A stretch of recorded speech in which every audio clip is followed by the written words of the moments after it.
आज जैसे कि आप सब लोग कार्तिक ग्रुप में जुड़े हुए हैं, तो अब आज का होई माता का व्रत है।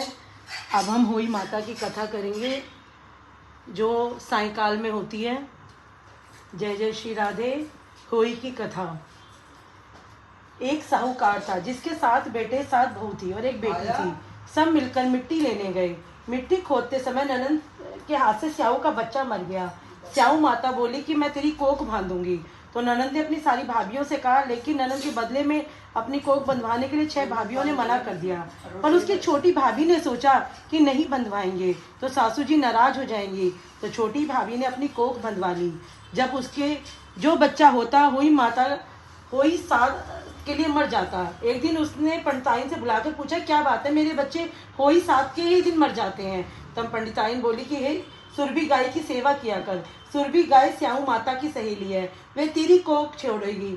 जब तेरे बच्चा जिएगा तब वह बहुत सुबह उठकर सुरभि गाय का सारा काम कर जाती।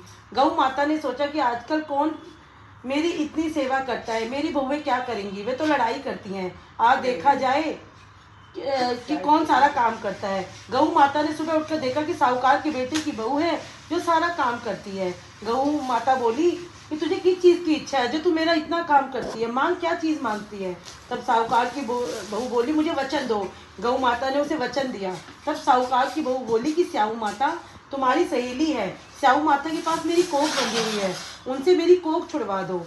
फिर गौ माता ने उसे 7 समुद्र पार अपनी सहेली के पास ले जाने लगी। तो रास्ते में धूप थी, इसलिए वह एक पेड़ के नीचे बैठ गई। थोड़ी देर में सांप आया। पेड़ पर गरुड़ पंखनी का बच्चा था जिसे वह डसने लगा। तो साहूकार की बहू ने सांप को मारकर डाल के नीचे फेंक दिया और बच्चे को बचा लिया। गरुड़ पंखनी आई, आकर साहूकार के बेटे की बहू को चोंच मारने लगी। तो साहूकारनी बोली कि मैंने तेरा बच्चा नहीं मारा, सांप तेरे बच्चे को मार रहा था, मैंने तो तेरे बच्चे को छिपाया है। तब गरुड़ पंखानी बोली, मांग, क्या मांगती है।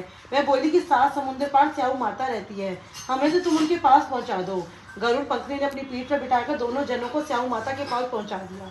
स्याऊ माता बोली कि आप बहन बहुत दिनों बाद आई। स्याऊ माता बोली, मेरे सिर में बहुत सी जू हो गई। तो गऊ माता बोली कि मेरे साथ जो है उससे जू निकलवा लो। तो साहूकार की बहू ने उसकी सारी जू निकाल दी। स्याऊ माता बोली कि तूने मेरी बहुत भलाई की, तेरे 7 बेटे 7 बहू। बहू बोली कि मेरे तो एक भी बेटा नहीं, 7 बेटे कहाँ से होंगे। स्याऊ माता बोली, क्यों नहीं होंगे। तो वह बोली कि मुझे वचन दो। तो स्याऊ माता बोली, वचन, ये वचन उक्त तो धोबी कुंड पे कंकरी हो। जब साहूकार की बहू बोली, मेरी कोख तो तुम्हारे पास बंधी है। तब स्याऊ माता ने कहा कि तूने तो मुझे बहुत ठगा है, मैं तेरी कोख खोलती तो नहीं, लेकिन अब खोलनी पड़ेगी। जा, तेरे घर में तुझे 7 बेटे बहू मिलेंगे, तू 7 जुमन करियो, 7 हुई माता 7 माड़िया 7 कढ़ाई करियो। वह घर गई, देखा कि वह वहाँ पर 7 बेटे बहू बैठे हैं, बहुत धन हो रहा है। उसने 7 होई मॉडल होई मांड कर, कोई दीवार पर, कोई मटके पर, कोई कहीं 7 जुमन करे, 7 कढ़ाई करी। उसने सारी देवरानी जिठानी कहने लगी, जल्दी जल्दी चौका पूछ कर लो, नहीं तो सब कोई रोने लग जाएंगे।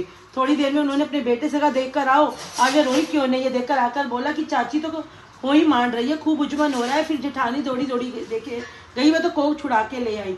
तब वह सब बोली कि तुमने कोख कैसे छुड़ाई। वह बोली कि मैंने तो कोख बंधाई नहीं, लेकिन स्याऊ के बच्चे के मरने से कोख बंध गई। अब स्याऊ माता ने मुझ पर दया करके मेरी कोख खोल दी है। हे स्याऊ माता, जैसे साहूकार की बहू की कोख खोली, ऐसी हमारी भी खोलना, जिस सबकी खोलना, कहते सुनते उकारे बढ़ते की करना, हमारे सारे परिवार की खोलना, जो कहानी सुन रहे हैं उन सबकी कोख खोलना।